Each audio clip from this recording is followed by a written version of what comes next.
trop facile. Salut à tous, on se retrouve pour le débrief du match entre Angers et le Paris Saint-Germain.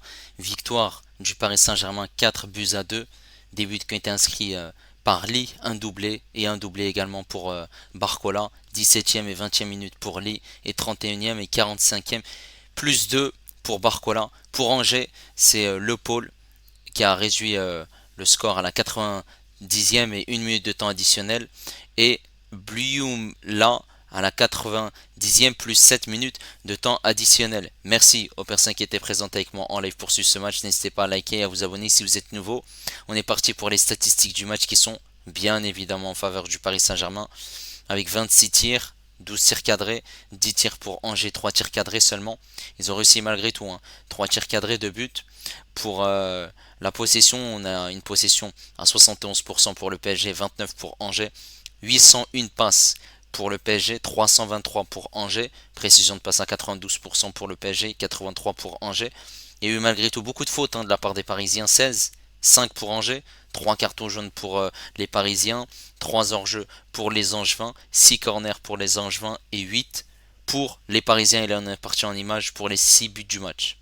Les Angevins ont évolué en 4-2-3-1, alors que les Parisiens ont évolué en 4-3-3 avec Donnarumma, Hakimi, Skriniar, Marquinhos, Beraldo. Il y avait un turnover dans cette équipe parisienne.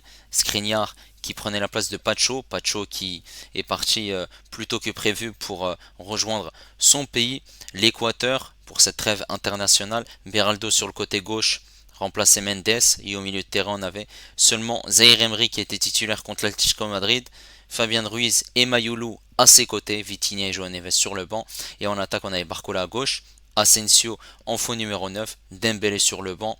Lee était donc titulaire sur le côté droit. Les Parisiens vont réussir à ouvrir le score suite à ce centre de Zaïre Emery. Ce ballon arrive dans cette surface de réparation, frappe de Lee. Voilà, il y a un dégagement d'un joueur angevin sur la ligne, mais l'arbitre siffle en faveur du Paris Saint-Germain puisque sa montre a sonné.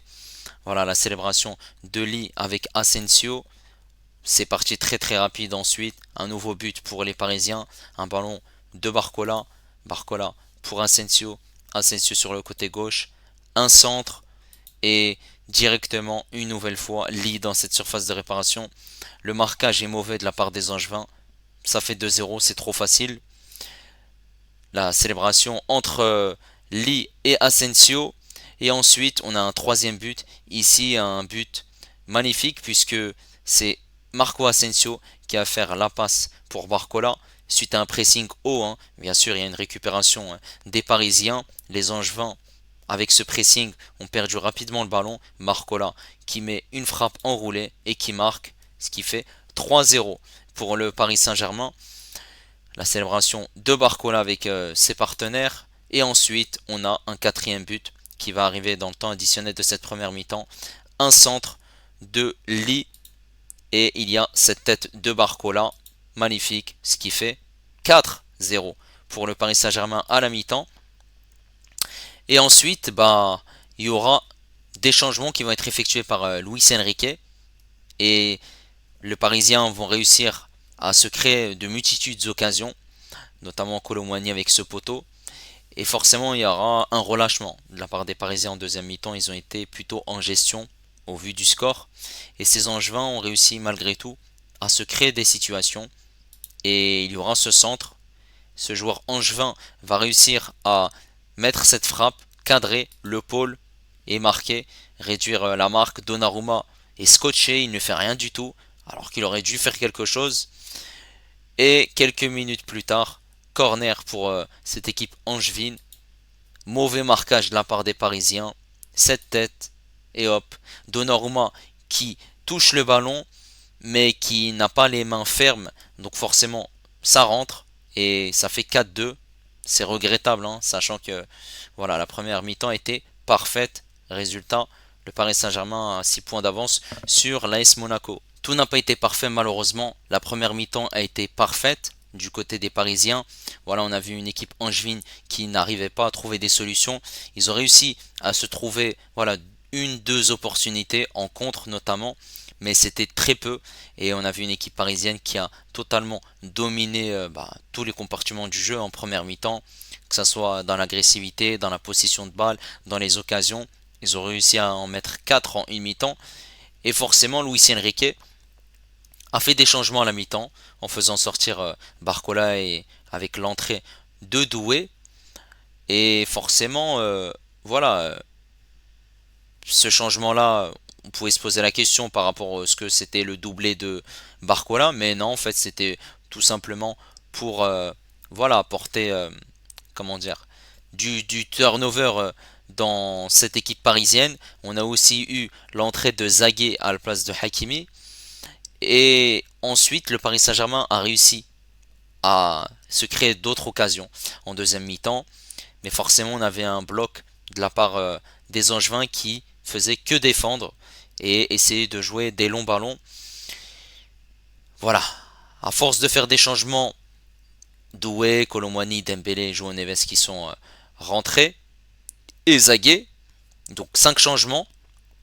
Forcément, eh ben, les Parisiens n'ont pas réussi à marquer ce but, voire 2 buts de plus pour avoir un matelas quoi. Ils se sont reposés uniquement sur ce qu'ils ont fait en première mi-temps et donc forcément il n'y avait plus cette pression. Alors que les Angevins ont essayé de réduire le score et ils l'ont très bien fait en fin de rencontre à 2 reprises. Et si les Angevins seraient mieux revenus dans cette rencontre, ils auraient pu, on sait jamais, revenir pourquoi pas à 4-3 ou même 4-4 puisque les Angevins se sont réveillés dans le dernier quart d'heure. Maintenant, on va parler de la prestation des joueurs parisiens et on va commencer par Donnarumma. L'horrible Donnarumma qui a été une nouvelle fois mauvais malheureusement. Mauvais sur les 2 buts, bien évidemment, qu'il a encaissé. C'est dommage d'encaisser 2 buts. Voilà. Un sur une frappe où il reste scotché, il fait rien du tout. Comment? T'es un gardien, non, tu dois faire quelque chose. Et t'as le deuxième où sur ce coup de pied arrêté, il fait l'arrêt, mais il n'a pas les mains fermes et il laisse le but rentrer. C'est quoi ça? J'ai pas compris. Faut être vigilant. C'est pas sérieux là ce qu'il a fait Donnarumma. T'es conscient ou pas de tes 2 erreurs? Il y a un problème là, clairement. Et voilà, ce problème-là, il est toujours récurrent. Il était aussi présent en Ligue des Champions contre l'Atlético de Madrid cette semaine, notamment sur ce but de Correa. Ensuite, sur ce côté droit, on avait Hakimi. Bon, Hakimi il a joué une mi-temps. Hakimi a été intéressant. Il a proposé, voilà, offensivement, il a accéléré, il a mis des centres, il essaie de jouer en 1-2, de combiner. Forcément, il n'y avait pas Dembélé sur son côté droit, donc il y avait Lee. Donc il prenait tout le couloir et Lee venait décrocher. Et Lee, forcément, il bougeait avec Asensio. Voilà, première mi-temps intéressante pour Hakimi. Remplacé en deuxième mi-temps par Zagué. Bon, Zagué, voilà, il n'a pas apporté la même chose que Hakimi, mais il a essayé aussi d'apporter offensivement. Il a été plutôt intéressant. Après, défensivement, c'était un peu compliqué, on l'a vu, hein, qui se faisait dépasser de vitesse surtout.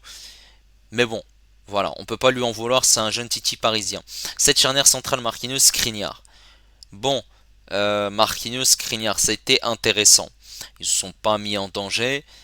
Après, faut faire très attention puisque voilà, sur certaines situations où les Angevins ont réussi à se créer des opportunités, il faut être dur dans les duels, dans l'agressivité et ne pas se faire manger de vitesse.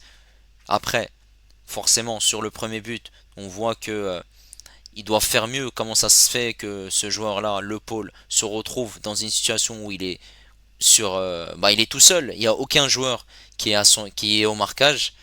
Et le deuxième but, c'est sur un coup de pied arrêté où ils doivent faire largement mieux. Voilà, ce n'est pas parfait, mais ça reste un match correct malgré tout. Sur le côté gauche, on avait un Beraldo. Beraldo, c'est compliqué. C'est compliqué. Je me disais que tout était parfait, du moins à la première mi-temps, mais en fait, Beraldo n'a pas été parfait. Malgré que c'était Angers, c'est un promu. En fait, Beraldo, il a du mal sur ce côté gauche. Ce n'est pas un remplaçant de Nuno Mendes. Beraldo, c'est faible. Offensivement, il n'a pas apporté grand chose. Défensivement, c'était très très très moyen. Il a fait pas mal de fautes. Il a notamment, il me semble, obtenu un carton jaune. Donc voilà, dans l'ensemble du match, c'était pas très très intéressant ce qu'il a fait sur le terrain. Et il a été mis en difficulté malgré tout par ses Angevins qui n'ont pas démérité en deuxième mi-temps. Ensuite, ce milieu de terrain, Fabien Ruiz, Mayoulou, Zahir Emery. On va commencer par Fabien Ruiz aujourd'hui, qui a été pertinent, vu que le Paris Saint-Germain avait la possession et on voyait qu'il jouait de manière verticale, c'est-à-dire avec des longs ballons. Il faisait aussi des transversales pour basculer le jeu à gauche ou à droite, notamment sur ce deuxième but où il fait un renversement de jeu sur le côté gauche. Voilà, dans la prestation, ça a été intéressant. C'est pas incroyable, mais il a été bon pour mettre des ballons vers l'avant. Voilà, match correct. À ses côtés, on avait Mayoulou et Zahir Emery. Bon, Zahir Emery, il a essayé d'apporter de la fougue. Il jouait en une touche de balle. Il y a eu pas mal de situations où il aurait pu faire largement mieux. Mais on l'a vu, il s'est exprimé. Après, forcément, on avait un bloc qui était très bas. Donc voilà, Zahir Emery a joué 66 minutes avant d'être remplacé par Dembélé. Je trouve que c'est un match pertinent, mais c'est pas un match flamboyant non plus. Voilà. À ses côtés, on avait un Mayoulou. Alors un Mayoulou qui a été intéressant aussi. Mayoulou, il a gratté du temps de jeu aujourd'hui, 66 minutes. Il a été pertinent pour les replis défensifs. Offensivement aussi, porter le ballon vers l'avant. Voilà, il n'a pas réussi à se créer des solutions, puisqu'on voyait que c'était surtout les attaquants devant qui avaient ces opportunités. Mais ça reste un match malgré tout pertinent, sachant que c'est un jeune Titi parisien. Ensuite, en attaque, on a Lee Kan-in, Asensio et Barcola. On va commencer par Lee Kan-in qui a inscrit un doublé, qui a fait une passe décisive. Lee Kan-in est au top. Au top, mais cette fois-ci, il est sur le côté droit. Et lorsqu'il est sur son bon poste, on voit que il est bon, très bon. 6 buts inscrits depuis le début de saison en Ligue 1. Donc voilà, il y a une amélioration par rapport à la saison dernière. Forcément, il y a une rotation aussi par rapport à l'équipe. Et aussi, il est pertinent et décisif. Donc ça, c'est très intéressant. Par rapport au fait que lorsqu'il est en numéro 9, on voit que c'est compliqué, il arrive très peu à trouver d'opportunités et même à marquer. C'est beaucoup de décrochage et beaucoup de soutien défensif. Et aujourd'hui, il a été très très intéressant pour jouer en 1-2, pour centrer, pour combiner, notamment sur ce côté droit avec Hakimi. Et il bougeait énormément aussi avec Asensio. Donc match parfait pour Lee Kan-in. Sur le côté gauche, on avait Barcola qui a joué une mi-temps, qui a été parfait, qui a inscrit un doublé. 10e but en Ligue 1. Et Barcola, comme je l'ai dit voilà, mercredi, dans mon débrief, Barcola en Ligue des Champions c'est la nuit et en Ligue 1 c'est la folie. Pourquoi parce qu'il est excellent. Après, l'adversaire aussi était faible, donc c'était plus facile pour lui forcément de s'exprimer aujourd'hui. Voilà, il n'y a rien à dire, il a été incroyable dans la prestation, dans la vivacité aussi, et dans l'enchaînement des gestes. Il faisait aussi les replis défensifs, bien évidemment. C'est très important dans l'esprit de Luis Enrique que les ailiers reviennent pour défendre et aider l'équipe. Match intéressant. Ensuite, en numéro 9, ou du moins en faux numéro 9, on avait Asensio. Alors Asensio, pertinent Asensio.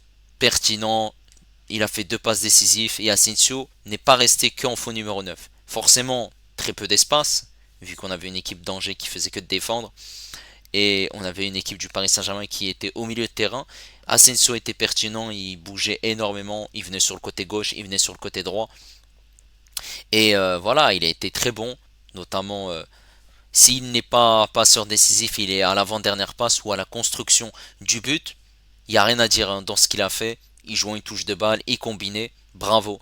Après forcément, comme je l'ai dit, l'adversaire était faible, donc c'était plus facile pour lui et l'ensemble de l'équipe parisienne de s'exprimer aujourd'hui. Et malgré tout, voilà, on encaisse deux buts. Il y a eu des entrants. Alors, on va parler de Dembélé qui voilà, a été intéressant, qui a trouvé des solutions, qui a dribblé, percuté.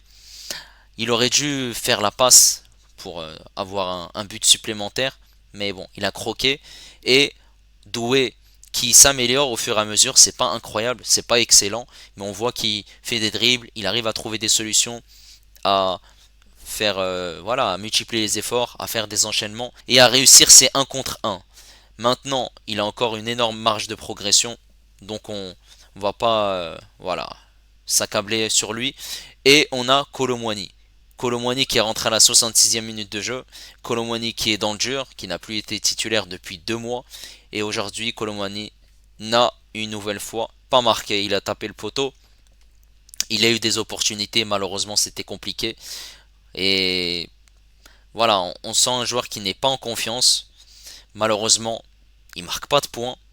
Voilà, le Paris Saint-Germain qui prend 6 points d'avance sur l'AS Monaco, au top. Donc on a fait le job, sachant qu'il y a la trêve internationale. Et après cette trêve internationale, il y a 2 matchs qui seront très importants. Le premier contre Toulouse, et juste après, ça sera contre le Bayern Munich en Ligue des Champions. N'hésitez pas à me dire ce que vous avez pensé de la rencontre, de cette victoire parisienne et de ces lacunes défensives de la part du Paris Saint-Germain. N'hésitez pas également à liker et à vous abonner si vous êtes nouveau. Et moi je vous dis à la prochaine. Ciao les amis, ici c'est Paris.